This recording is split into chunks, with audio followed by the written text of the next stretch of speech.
la bourse d'études en honneur de Giovanni Giolitti. Le 27 octobre 1922, Giolitti fête ses 80 ans.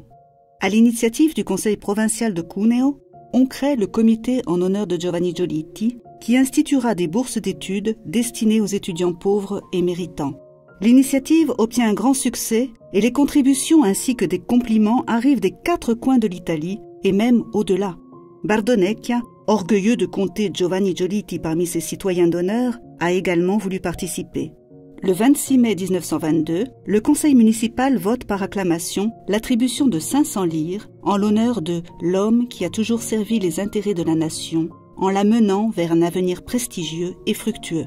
La liste des personnes ayant souscrit à ces bourses est à elle seule une preuve tangible de l'affection que les Italiens portent à Giovanni Giolitti. Le roi Victor Emmanuel III lui-même occupe la première place sur cette liste.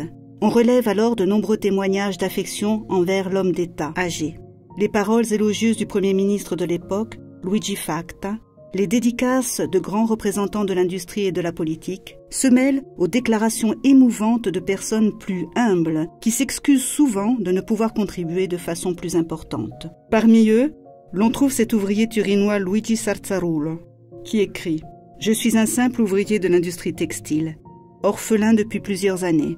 Malgré ma passion pour le travail, j'ai voulu entreprendre des études en mathématiques et physique et me suis inscrit au cours du soir. Je suis à ce jour au 3e cours de l'Institut technique et même si je dispose de faibles revenus, j'offre cette modeste contribution aux bourses d'études Giovanni Giolitti par amour pour le progrès dans la connaissance. J'espère que l'honorable comité saura se faire le porte-parole de mon admiration auprès du très illustre homme d'État pour qu'il fasse preuve d'indulgence à mon égard et apprécie chaleureusement mon humble participation. Parmi les nombreux souscripteurs, nous trouvons le nom de paysans, d'ouvriers, de cantonniers de toute l'Italie. Des messages sincères liés à la grave crise institutionnelle de cette année 1922 accompagnent ces participations. Parmi eux, celui de l'avocat Clemente Casone de Turin.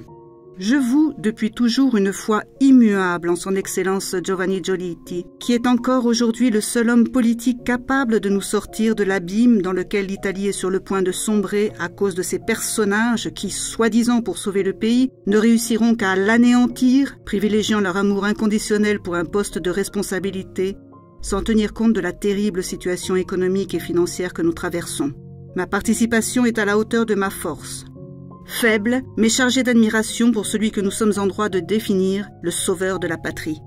Les paroles de l'avocat turinois reflètent le moment dramatique que traverse l'Italie à la veille de la marche sur Rome et de la prise du pouvoir par les fascistes. Giovanni Giolitti prend conscience de la profonde estime que des milliers d'Italiens ont à son égard. Ces derniers ont, malgré l'inquiétude que suscite la période, participé en masse à la souscription des bourses. L'homme d'État, modeste comme à son habitude, déclare « Mes 80 ans auront été utiles à quelque chose ». Giolitti, qui avait fait de l'école l'un des éléments fondamentaux de ses programmes politiques, est convaincu que ce n'est qu'en donnant une éducation aux classes les moins favorisées que l'économie du pays pourra reprendre de la vigueur. Il s'est battu pour que l'éducation publique devienne le fondement de la nation. Les études doivent, à ses yeux, permettre aux enfants les plus pauvres d'améliorer leurs conditions sociales et économiques, s'ils manifestent de bonnes aptitudes et sont méritants. Les bourses créées en son honneur allaient précisément dans cette direction.